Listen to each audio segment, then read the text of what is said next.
Good evening, students. Today we shall discuss second application of Gauss theorem. We have already discussed the statement of Gauss theorem and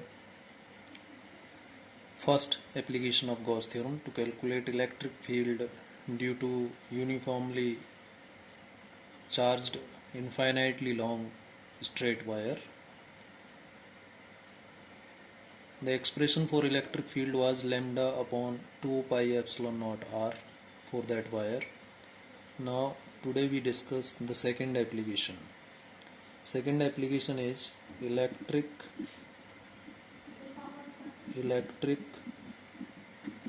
field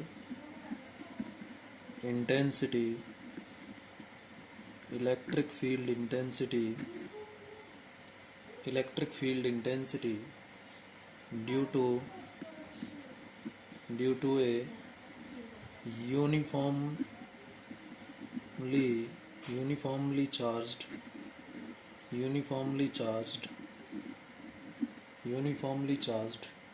thin spherical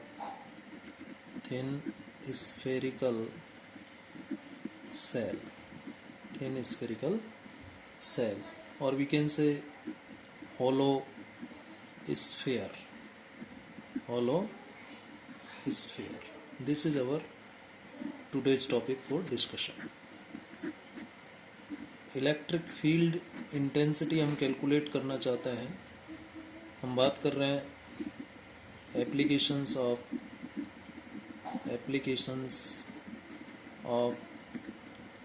Gauss theorem, and this is our second application. First application we have already discussed.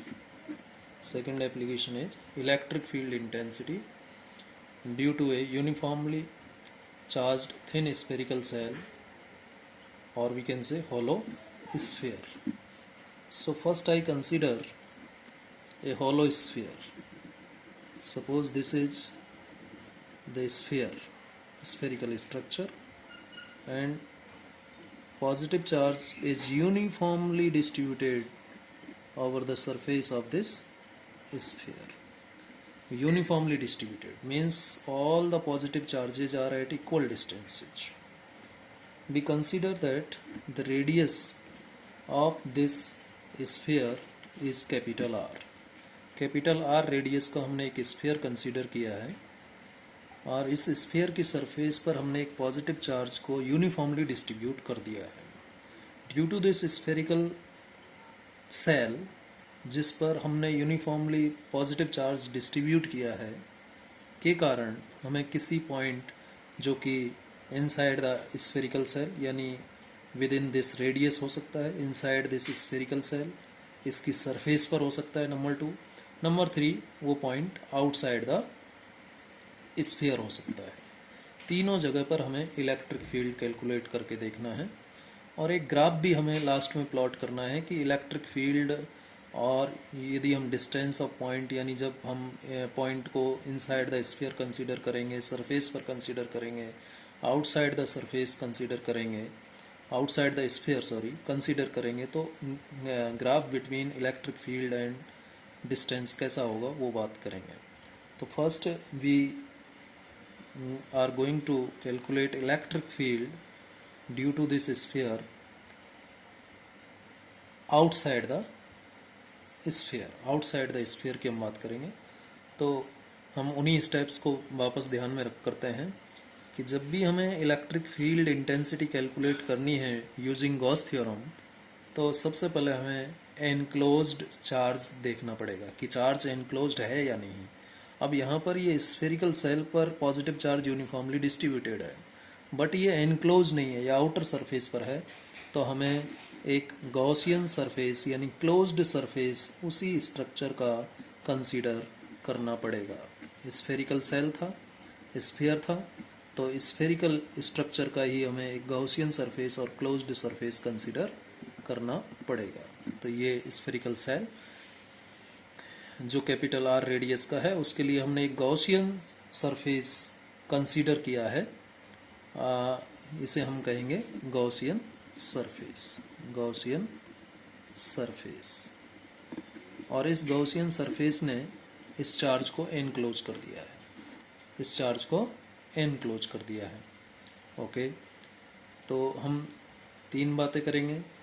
एक point हम लेंगे यहाँ पर, this is the first point, और ये हल्का सा हम इसको स्फीयर का सरफेस कंसीडर कर सकते हैं। इस गॉसियन सरफेस का एक छोटा सा हिस्सा हमने ले लिया, सरफेस है ये इसको हम पॉइंट नंबर 1 या प्लेस नंबर 1 कह देते हैं, और ये हमारा दूसरा प्लेस होगा, पॉइंट नंबर 2, और अंदर भी हम बात करेंगे तो ये पॉइंट नंबर 1 हम बात करेंगे।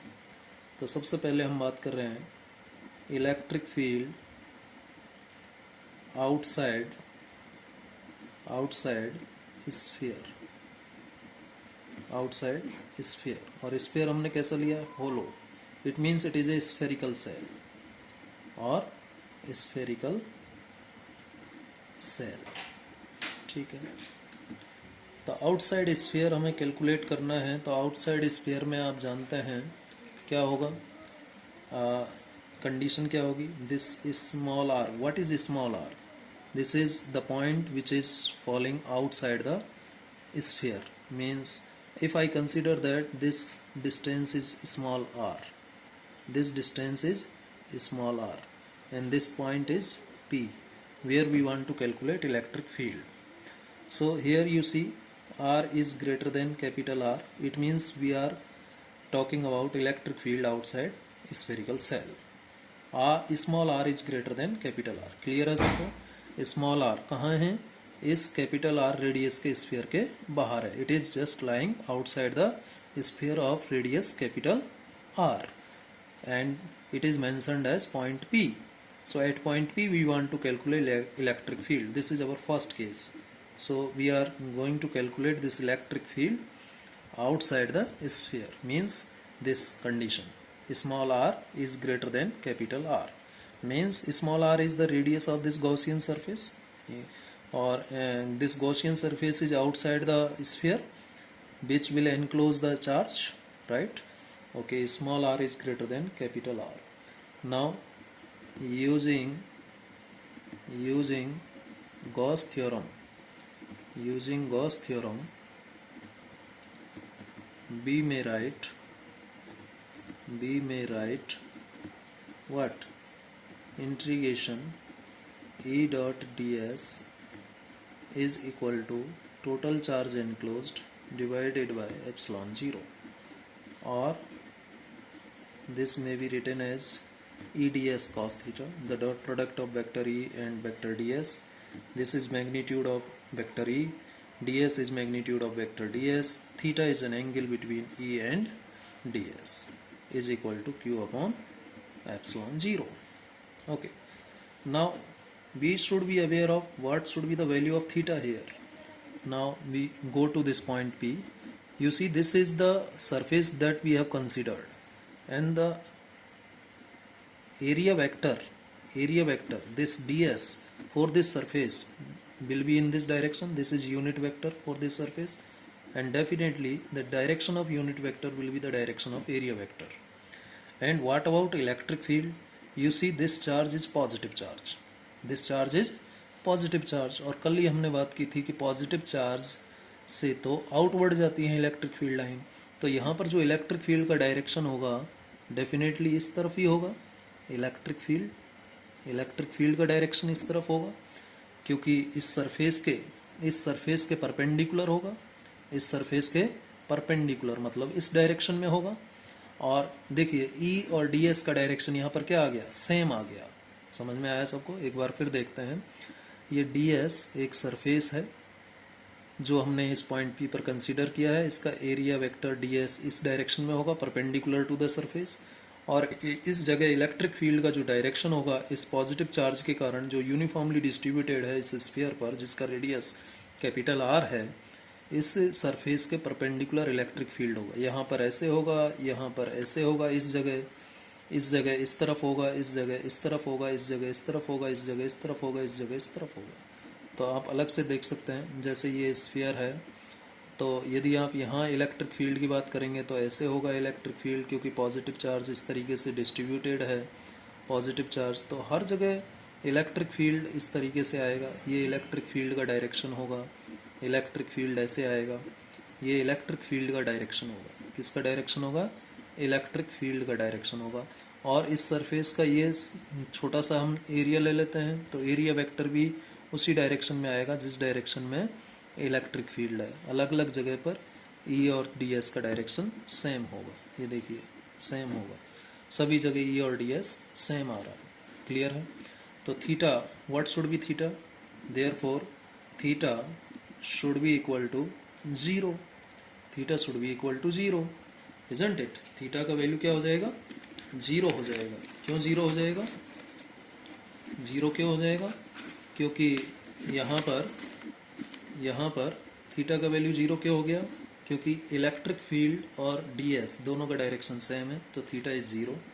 Therefore this may be rewritten as E ds cos 0 is equal to q upon epsilon 0. Cos 0 is 1, so you may write integration E ds is equal to q upon epsilon 0, q upon epsilon 0. So again, what should be the condition?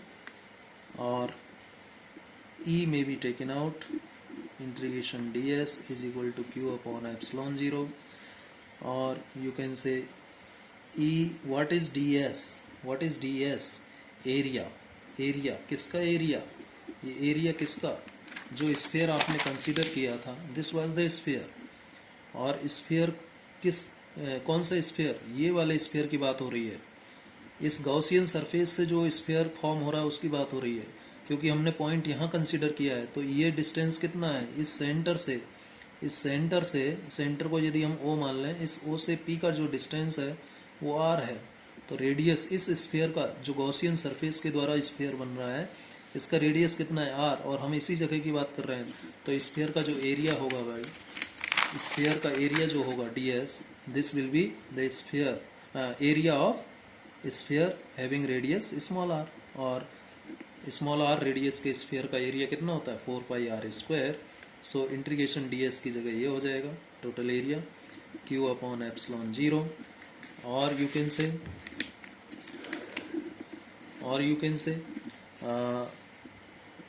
E is equal to q upon 4 pi epsilon 0 r square.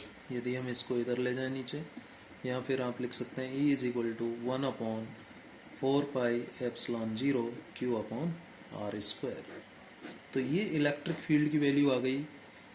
This is the electric field E, और you can say E outside, क्योंकि हमने बाहर बात की है।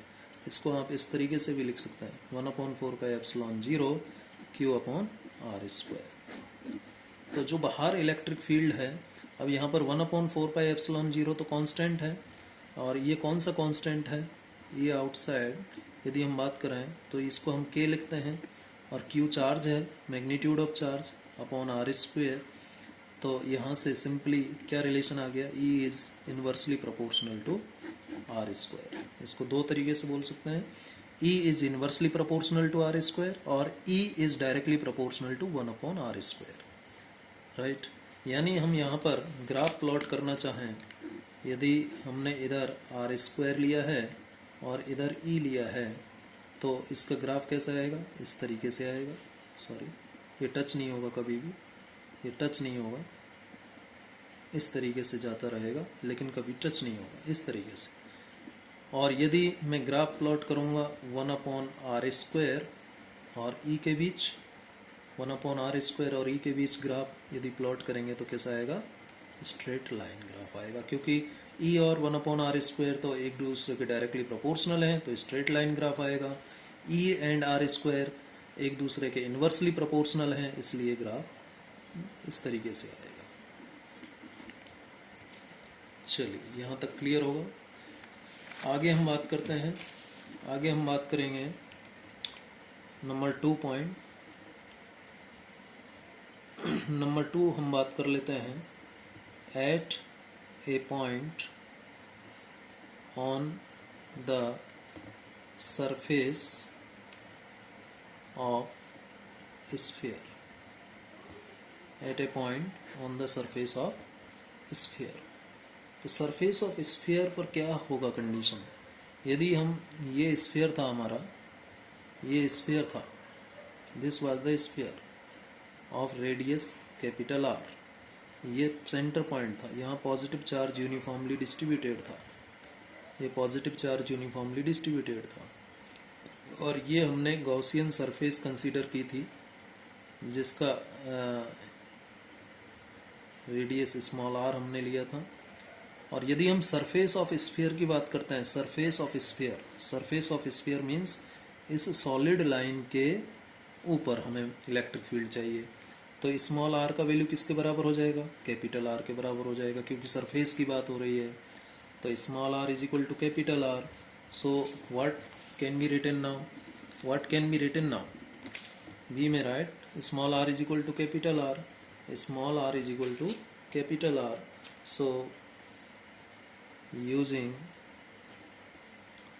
Gauss theorem, again Gauss theorem को use करके हम क्या लिख सकते हैं? Integration E dot D S is equal to Q upon epsilon zero. अब सरफेस की बात हो रही है, यानी यहाँ पर हम बात कर रहे हैं, इस सरफेस पर बात कर रहे हैं, तो यहाँ पर सरफेस का एरिया वेक्टर ये हो गया, और इलेक्ट्रिक फील्ड यहाँ भी इसी टाइप से होगा, यानी इलेक्ट्रिक फील्ड और डी एस का डायरेक्शन सेम होगा। तो यहाँ E D S cos theta, पहले इसको डॉट प्रोडक्ट को ओपन किया, इस तरीके से लिखा, और थीटा की वैल्यू क्या आ गई हमारी?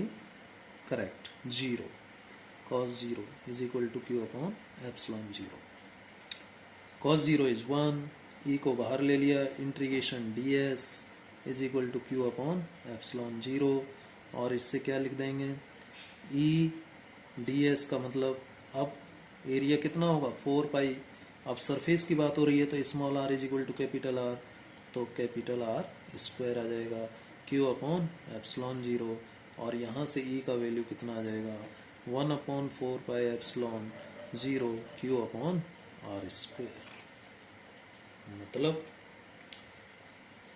ये हमने एट द सरफेस की बात की है, एट द सरफेस की बात की है, इसका मतलब इस सरफेस पर सभी जगह इलेक्ट्रिक फील्ड का वैल्यू कांस्टेंट आना चाहिए, स्मॉल आर पर ये डिपेंड नहीं कर रहा है। यानी यदि हम इसको दूसरे फॉर्म में लिखना चाहें, क्योंकि यहाँ पर सेंस डिस्ट्रीब्यूशन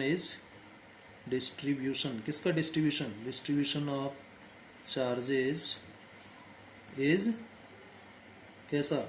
स्फेरिकल डिस्ट्रीब्यूशन है, स्फेरिकल डिस्ट्रीब्यूशन है चार्जेज का। तो यहाँ कौन सी डेंसिटी डिफाइन होगी? स्फीयर की सरफेस पर, एक सरफेस पर चार्ज को डिस्ट्रीब्यूट किया गया है, तो सरफेस चार्ज डेंसिटी डिफाइन होगी, और surface charge density sigma is equal to Q upon s होता है, q upon s. And what is this s? Again area. So area कितना? एरिया होगा आपका 4 पाई आर स्क्वायर। तो यहाँ से क्यू का वैल्यू कितना आ गया? Sigma into 4 pi r square. Clear है सबको? This is surface charge density. हम डिस्ट्रीब्यूशन स्फेरिकल है और सरफेस पर डिस्ट्रीब्यूटेड है, तो सरफेस चार्ज डेंसिटी की बात हमने यहाँ पर की है, और ये surface charge density sigma is equal to ये हो जाएगा, और यहाँ से क्यू का वैल्यू ये आ जाएगा। अब क्यू का ये वैल्यू हम ऊपर रखें, therefore E would be equal to 1 upon 4 pi epsilon zero, q की जगह रखें sigma into 4 pi r square divided by r square. अब देखिए ज़रा, इसमें आर स्क्वायर से आर स्क्वायर कैंसिल हो गया, 4 से 4 कैंसिल हो गया, पाई से पाई कैंसिल हो गया, तो finally E is equal to क्या आ गया? Sigma upon epsilon zero. This is the electric field at the surface of sphere, which is maximum electric field, you see, which is maximum electric field. ये maximum है at surface of sphere. E is what? Maximum. Is maximum. Is maximum. Clear? अब हम बात करेंगे, surface की बात हो गई। सरफेस के बाद में हम बात करते हैं inside the sphere. Inside the sphere भी बात कर लें कि इनसाइड द स्फीयर क्या कंडीशन रहेगी। तो थर्ड प्लेस की बात कर रहा हूँ, inside sphere, point inside sphere. तो अगेन ये हमारा स्फीयर था जिसकी रेडियस हमने कैपिटल आर ली थी, सेंटर पॉइंट ओ था, और इस पर पॉजिटिव चार्ज यूनिफॉर्मली डिस्ट्रीब्यूटेड था। पॉजिटिव चार्ज यूनिफॉर्मली डिस्ट्रीब्यूटेड था। ये इसकी गॉसियन सरफेस थी, गॉसियन सरफेस थी, गॉसियन सरफेस। ये स्मॉल आर था, यहाँ से और यहाँ तक का डिस्टेंस, ये पूरा ये पॉइंट पी था। यहाँ पर हमने एक सरफेस कंसीडर किया था, ओ से पी का डिस्टेंस स्मॉल आर। अब मैं यदि पॉइंट कंसीडर करता हूँ ये, और इस पॉइंट को हमने नाम क्या दिया था? इस पॉइंट को हमने नाम दिया था, मैं पहले वाला डायग्राम दिखाता हूँ। ये वन पॉइंट, फर्स्ट पॉइंट की बात की थी। सेकंड पॉइंट पर हमने सरफेस पर निकाल लिया। सरफेस की जब हमने बात की थी ये तो ये r is equal to capital R हो गया, और ये फर्स्ट पॉइंट की जब हम बात करेंगे तो small r would be less than capital R, हो गया नहीं? तो ये पॉइंट इनसाइड द स्फीयर है, और ये यानी मैं बात कर रहा हूँ small are is less than capital R, इसकी बात कर रहा हूँ। Inside the sphere, inside the sphere there is no charge enclosed by Gaussian surface। है क्या? गॉसियन सरफेस तो यहाँ है, और हम बात कर रहे हैं इस जगह की, चार्ज यहाँ पर है, तो ये तो एनक्लोज हुआ ही नहीं है, क्योंकि यहाँ तो कोई चार्ज है ही नहीं। Inside the sphere charge enclosed is 0। Therefore using Gauss theorem, we may write E dot ds is equal to q upon epsilon 0। q is 0, तो ये राइट साइड हो जाएगा 0, और इसे लिखेंगे E ds cos थीटा। तो सिंपली हम इसको लिख सकते हैं E is equal to 0। तो जहाँ चार्ज नहीं है वहाँ इलेक्ट्रिक फील्ड का वैल्यू 0 आएगा, इलेक्ट्रिक फील्ड एग्जिस्ट नहीं करेगा। अब मैं थोड़ा ग्राफ की बात कर लेता हूँ। यदि ग्राफ की हम बात करें, ये लीजिए, स्मॉल आर मैं इधर ले लेता हूँ और इलेक्ट्रिक फील्ड इधर ले लेता हूँ,